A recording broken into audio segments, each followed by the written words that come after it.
Olá, caros telespectadores, estamos juntos mais uma vez para a realização do programa O Espiritismo Responde. E hoje temos a grata satisfação de ter conosco o nosso querido amigo, divulgador da doutrina espírita, César Braga Saide. Olá, César, é uma alegria muito grande ter você conosco. E é uma alegria também para mim poder retornar a esse programa, retornar ao nosso convívio e estou à disposição. Espero ser útil dentro daquilo que você pretende abordar nesse nosso encontro. Com certeza nos trará muitos esclarecimentos. Nós vamos conversar com o César sobre a revelação espírita, mas antes disso nós vamos ver o Momento Espírita.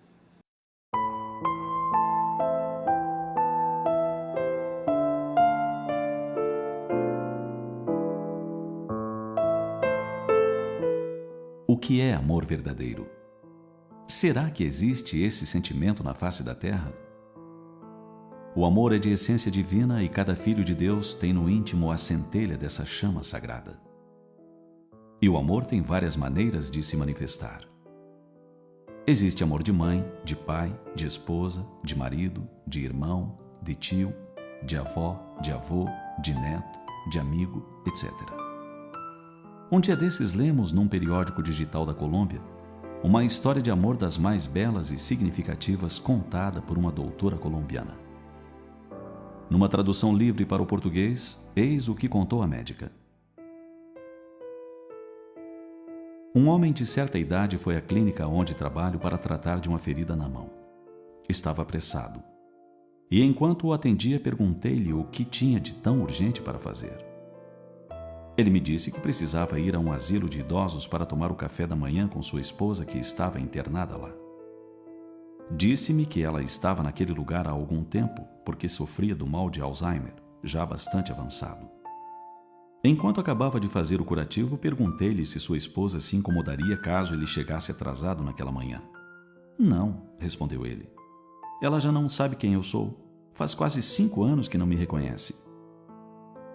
Então lhe perguntei com certo espanto: mas se ela não sabe quem é o Senhor, por que essa necessidade de estar com ela todas as manhãs? Ele sorriu e com o olhar enternecido me disse: ela já não sabe quem eu sou, mas eu, entretanto, sei muito bem quem ela é. Tive que conter as lágrimas enquanto ele saía e pensei: é esse tipo de amor que quero para a minha vida. O verdadeiro amor não se reduz nem ao físico nem ao romântico. O verdadeiro amor é a aceitação de tudo que o outro é, do que foi, do que será e do que já não é. Você sabia que o mal de Alzheimer é um transtorno neurológico que provoca a morte das células nervosas do cérebro, descrita pelo neuropsiquiatra alemão Alois Alzheimer, que é de onde vem seu nome? Pode se apresentar em pessoas a partir dos 40 anos de idade, de maneira lenta e progressiva. Em estado avançado, provoca no paciente a incapacidade para se comunicar, reconhecer pessoas, lugares e coisas. O enfermo perde a capacidade de caminhar, de sorrir, de fazer a própria higiene e passa a maior parte do tempo dormindo. No entanto, do ponto de vista espiritual, é uma bendita oportunidade de aprendizado para o espírito imortal que fica temporariamente encarcerado no corpo físico, sem poder se manifestar. Geralmente, o espírito percebe tudo o que se passa com ele e ao seu redor, mas não consegue se expressar. Todavia, não fica insensível à atenção, ao afeto, ao carinho e à ternura que lhe dedicam. A pessoa sente o amor com que a envolvem. Por todas essas razões, vale a pena refletir com a médica que ficou a pensar consigo mesma depois que seu paciente foi ver sua amada. É esse tipo de amor que quero para a minha vida. O verdadeiro amor não se reduz nem ao físico, nem ao romântico. O verdadeiro amor é a aceitação de tudo o que o outro é, do que foi, do que será e do que já não é.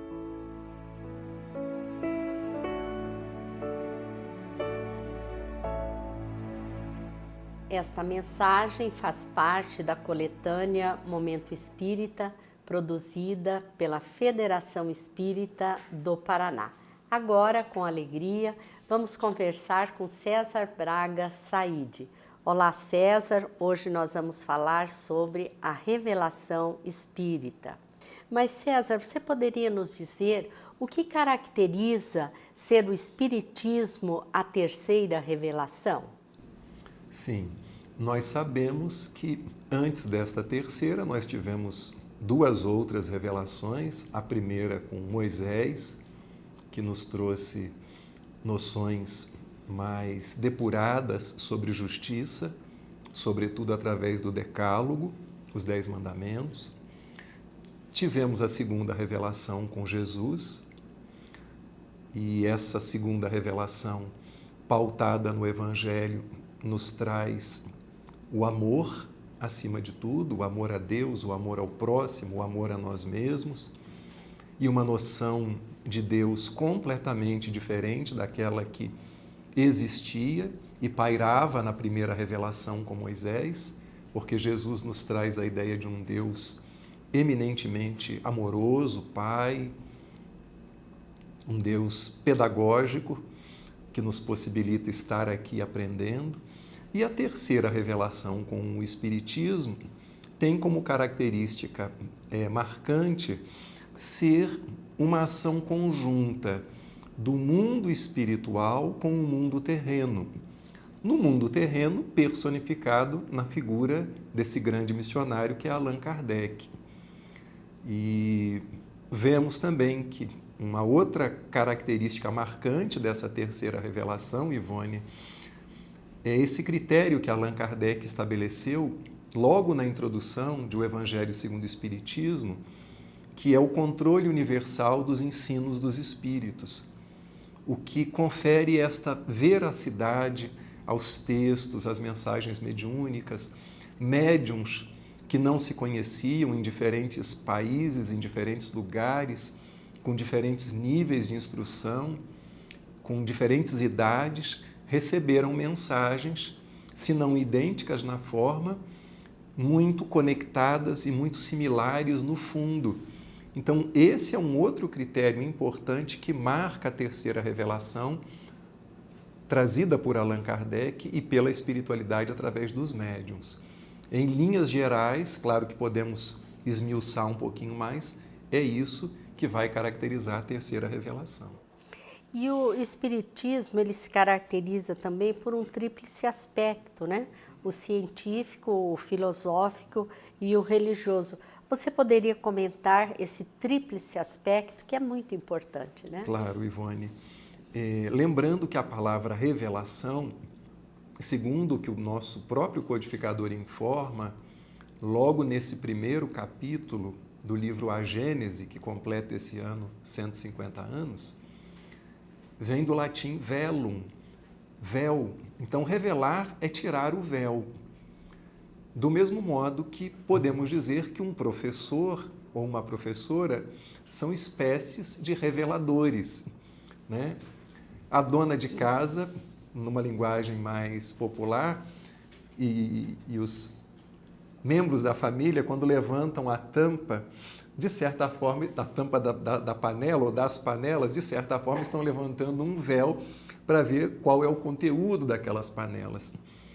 Então, revelar significa tornar claro aquilo que estava oculto, tornar visível aquilo que ninguém via. E foi o que Allan Kardec fez na terceira revelação, que tem esse tríplice aspecto.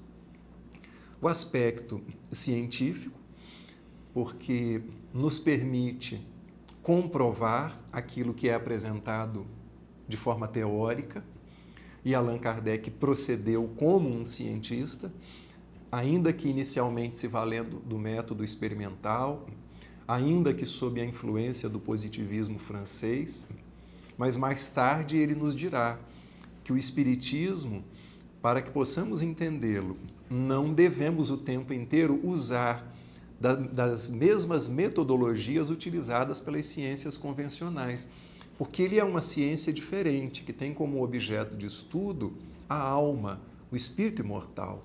Então é ciência, porque ele se utilizou do método experimental e procurou comprovar aquilo que teoricamente era apresentado. É filosofia, porque indaga, questiona. O tempo inteiro, o próprio livro dos Espíritos é um livro de perguntas e respostas. Não se trata de uma fé cega. Se advoga também em O Evangelho segundo o Espiritismo esse diálogo permanente da ciência com a religião, da ciência com a filosofia. Então, esse caráter de indagação, de investigação, esse caráter de lançarmos um porquê sobre todos os temas, sobre todos os conteúdos, vai dar essa característica filosófica. E é também religião no sentido de uma religião natural, sem dogmas, sem hierarquias, sem figuras às quais precisemos incensar ou reverenciar. Não existe uma hierarquia, a não ser do ponto de vista intelecto-moral, né? Então, em linhas gerais, esse tríplice aspecto se caracteriza desta maneira. Lembrando, Ivone, do que o Espírito Emmanuel, através de Chico Xavier, nos coloca no livro O Consolador, quando ele diz que o aspecto religioso, o aspecto moral da doutrina, é, sem dúvida alguma, o mais relevante, porque é o que nos convida a uma transformação de dentro para fora, nos convida a amar. A mudança, né? A mudança. E considerando esse tríplice aspecto, a doutrina espírita é uma revelação apenas no que diz respeito ao caráter religioso, teológico, ou também nos aspectos científicos e filosóficos? Eu penso que, mais do que no aspecto teológico, no aspecto moral, ela é também no aspecto filosófico e no aspecto científico. Porque até então, nenhuma das ciências já estabelecidas havia se detido a estudar, a tomar como objeto de estudo o espírito. Se falava do espírito, tanto na filosofia quanto na ciência, enquanto uma essência do ser humano, enquanto uma abstração, algo no campo da chamada metafísica. E Allan Kardec, além de definir, lembrando o que ele nos diz no livro que é o Espiritismo, quando define o Espiritismo, é a ciência que trata da natureza, origem e destino dos espíritos. Então ele não apenas define, ele nos permite estudar a natureza, de que é que são constituídos os espíritos, como eles se originam, para onde eles vão e como é possível a eles estabelecerem contato conosco e vice-versa. Então é algo novo no campo da filosofia. Talvez não seja para a filosofia de Sócrates e Platão, que são os precursores da ideia cristã e da própria doutrina espírita, como diz Allan Kardec. Então, sim, eu respondo afirmativamente a sua pergunta.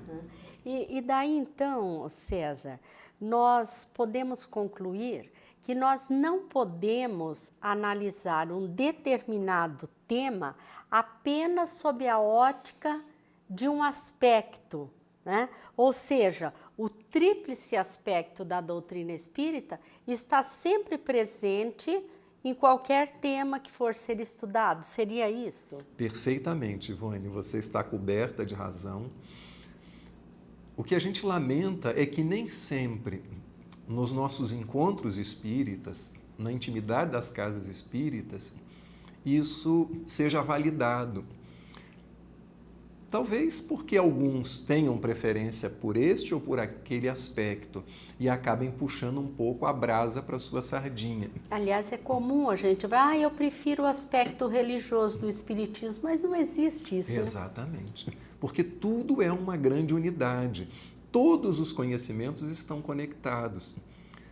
A meu ver, essa foi uma grande preocupação de Kardec enquanto pedagogo, enquanto didata, enquanto excelente educador, de linkar os conhecimentos, dar essa complexidade. Complexidade vem de uma expressão grega que significa tecer junto. A gente pode se referir a uma coisa complexa como algo complicado, de difícil entendimento, mas a etimologia da palavra complexo vem do grego complexos e significa tecer junto, como um crochê, um tricô, como uma trama. Então, toda a codificação, nos seus aspectos filosófico, científico e religioso, obedecem a essa trama, a esse entrelace. E seria muito bom, Ivone, que nós procurássemos, assim como você mesma disse, nas nossas análises dos fatos sociais, de uma questão ética, na análise dos fenômenos políticos, econômicos, culturais, lançar mão desse olhar mais abrangente, que é o olhar sob a ótica do tríplice aspecto. Certo. Com relação à elaboração da doutrina, né? Allan Kardec era um homem de uma inteligência rara, né? O bom senso encarnado, como o definiu Camille Flammarion. Ele teria interferido nos conteúdos colocados pelos espíritos na hora da elaboração da doutrina? Eu penso que se ele interferiu, foi uma interferência com conhecimento de causa. E foi uma interferência necessária. Por quê? Porque o Espiritismo ele é uma obra simultaneamente divina e humana. Há quem pergunte o seguinte, quem indague o seguinte, mas a espiritualidade já não poderia ter trazido toda esta obra pronta através dos excelentes médiuns dos quais Kardec se serviu? Até poderia, nada é impossível ao mundo espiritual superior. Mas por que permitiu a participação humana? E, sobretudo, a participação de Allan Kardec? Porque ele era o espírito melhor talhado, melhor preparado para isso. E a sua interferência não foi uma interferência no sentido de dar um caráter personal, no sentido de colocar seus achismos, colocar suas ocupações mentais, pessoais. Não. Foi no sentido de alinhavar melhor. Nós temos notas de Kardec por toda a codificação que são extremamente esclarecedoras, são pontuais. Então, se por um lado ele interfere somando, agregando, e não no sentido de tornar a obra uma obra sua, pessoal. Tanto que você sabe bem, Ivone, quantas vezes ele recusou esse título de chefe do Espiritismo, de fundador do Espiritismo, e sempre transferiu esse sentido para os próprios espíritos superiores, que são, de fato, os fundadores, os criadores da doutrina espírita, sob os auspícios de Jesus. Mas é importante a gente ter em mente, eu entendo, que Allan Kardec foi aquele espírito, membro da equipe responsável, né, que reencarnou, né, assessorado por outros, Sim. para exatamente com a capacidade, o conhecimento que ele tinha, que ele tem, para nos trazer a doutrina espírita, né? Mas você está me lembrando até uma colocação, se você me permite, do autor de Sherlock Holmes, o Arthur Conan Doyle, ou Doyle, como alguns preferem falar. Quando naquele livro, A História do Espiritualismo, que já teve tradução também como A História do Espiritismo, né? Ele diz que houve essa invasão organizada e que no mundo terreno essa invasão foi capitaneada por Allan Kardec e no mundo espiritual pelo Espírito de Verdade e todos aqueles que estavam junto dele, né, do Espírito de Verdade, São Luís, enfim, e outros luminares mais. Né? É porque a gente observando como foi realizada a codificação, a gente identifica vários espíritos, não é? Auxiliando Kardec através de notas, de informações, de questionamentos, né? Sim. A codificação espírita ela é maravilhosa para a gente analisar todo o seu contexto, Sim, né? Perfeito. Mas, César, sendo Deus o eixo de todas as crenças religiosas e o objetivo de todos os cultos, qual a base principal que faz da doutrina espírita ser a religião símbolo do Evangelho redivivo? Sim. Ela é uma continuidade do próprio cristianismo, não do cristianismo dos cristãos, mas do cristianismo do Cristo. Me recordo de Gandhi, quando perguntado o que ele achava do cristianismo, e se referindo ao Sermão da Montanha, ele disse que todos os livros poderiam ser queimados, que nós teríamos ainda um roteiro para a humanidade ser feliz. E dizia, o cristianismo dos cristãos é uma coisa, a proposta do Cristo é outra completamente distinta, né? Então nós vemos uma continuidade, Ivone, porque o próprio Jesus, em João 14, promete a vinda de um outro Consolador. Ele já era em si um Consolador para todos nós, Jesus. E por quê? Porque os seus ensinos seriam deturpados, seriam esquecidos, estruturas de poder seriam criadas em torno do que ele ensinou. Em face disso, de toda a antevisão que ele tinha, e mesmo respeitando todas as instituições religiosas na face da Terra, e sobretudo as mais antigas, também nasceram com a concessão e com a permissão dele, porque foi através da autorização dele que tivemos um Buda, um Confúcio, um Lao Tse, mesmo um Maomé, com todos os possíveis desvios que tenham ocorrido, o que nos diz Emmanuel em A Caminho da Luz. Mas o Espiritismo, ele é esse prosseguimento do cristianismo e, ao mesmo tempo, como nos diz Leon Denis, é uma proposta de maior racionalidade para as religiões. Ele não é a religião do futuro, mas ele oferece um futuro auspicioso para todos os segmentos religiosos, porque não discrimina, não estigmatiza, aproxima, agrega à semelhança do Cristo, que a ninguém discriminou, e à semelhança do Evangelho, que também a ninguém e a nada discrimina. Então, por tudo que o Espiritismo possui na sua estrutura, no seu bojo, podemos afirmar, sem medo de errar, que ele é o Evangelho redivivo. Ele é a continuação de uma forma mais ampla, mais racional e mais acessível para o povo do que Jesus veio nos ensinar.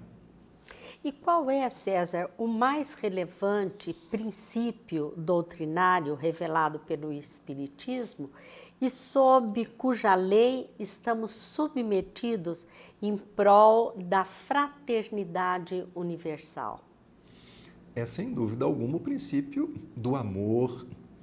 Claro que nós temos essa visão reencarnacionista que é importantíssima para entendermos inúmeras desigualdades, as aparentes injustiças, problemas crônicos de saúde, diferenças culturais. Temos essa visão da paternidade divina estabelecendo uma lei de justiça e amor para todos os seres. A reencarnação é esse instrumento pedagógico, não é um instrumento de punição, é um instrumento que nos permite desvelar as potências da nossa alma, desenvolver todas essas maravilhas que estão em germe na nossa essência, no nosso coração. Mas é o amor que nos irmana, é o amor que promove essa liga entre todos nós. E se a gente não desenvolver esse amor, nós estaremos, voltando à questão do tríplice aspecto, analisando a doutrina de maneira capenga, porque não basta que a gente saiba disso tudo, que a gente leia e estude anos a fio a codificação. Isso é fundamental. Mas o que o Espírito de Verdade nos diz no ano de 1861, lá no Evangelho segundo o Espiritismo? Espíritas, amai-vos, eis o primeiro ensinamento. Instruí-vos, eis o segundo. Então não basta que a gente se instrua. E também não basta apenas que a gente ame. A gente tem que amar e se instruir. Porque o amor é uma consequência do conhecimento, né? Sim. É uma Sim. consequência. À medida que você vai desenvolvendo as suas virtudes, você vai amando mais. Né? Sim. César, nós queremos agradecer a sua participação Eu é que agradeço. neste programa. Uhum. Queremos agradecer a todos vocês que mais uma vez estiveram conosco e muita paz a todos.